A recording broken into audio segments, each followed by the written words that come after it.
আপনারা জানেন যে গতকাল শহীদ ওসমান হাদির হত্যাকাণ্ডে জড়িত দুইজনকে ভারতে গ্রেফতার করা হয়েছে। ফয়সাল করিম মাসুদ এবং তার সহযোগীকে ভারতে গ্রেফতার করা হয়েছে, এই মর্মে আমরা একটি সংবাদ পেয়েছি। শহীদ ওসমান হাদি হত্যা মামলার তদন্তকারী কর্মকর্তার সাথে আমার কথা হয়েছে। তিনি আমাদেরকে নিশ্চিত করেছেন শহীদ ওসমান হাদির খুনি ফয়সাল করিম মাসুদ ভারতে গ্রেফতার হয়েছেন।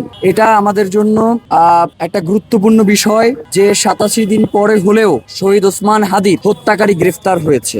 এখন মূল যে বিষয়টা সেটা হচ্ছে, আমরা আপনাদেরকে বারংবার একটা কথা বলে আসছি যে শুধুমাত্র শহীদ ওসমান হাদির হত্যায় যিনি শুধুমাত্র গুলি করেছেন তিনি একমাত্র শহীদ ওসমান হাদির হত্যাকারী নয়। শহীদ ওসমান হাদির হত্যার পিছনে যারা এই শুটারদেরকে ভাড়া করেছে, যারা এই হত্যার পরিকল্পনা করেছে, তাদেরকে আমরা কোনো জায়গায় দেখতে পাচ্ছি না। ইতিপূর্বেও শহীদ ওসমান হাদির হত্যার একটি তদন্ত ডিবির মাধ্যমে সম্পাদিত হয়েছে, যেখানে শহীদ ওসমান হাদির হত্যার যে বিচারিক প্রক্রিয়া বা তদন্তের যেই প্রক্রিয়া সেটা শুরু হয়েছে ফয়সাল করিম মাসুদকে দিয়ে। তারা শহীদ ওসমান হাদির হত্যাকাণ্ডকে একটা ধামাচাপা দেওয়ার চেষ্টা করেছে। বর্তমানে এই মামলাটি এই তদন্তভার সিআইডির অধীনে রয়েছে, তারা তদন্ত করছে। আমি আজকে সিআইডির যিনি তদন্তকারী কর্মকর্তা রয়েছেন তার সাথে কথা বলেছি। আমি তাকে জিজ্ঞেস করেছি যে এই তদন্ত করতে আর কতদিন সময় লাগবে। তিনি বলেছেন যেহেতু এখন শহীদ ওসমান হাদির হত্যাকারী যিনি গুলি করেছেন তাকে গ্রেফতার করা সম্ভব হয়েছে, সুতরাং আমরা চেষ্টা করছি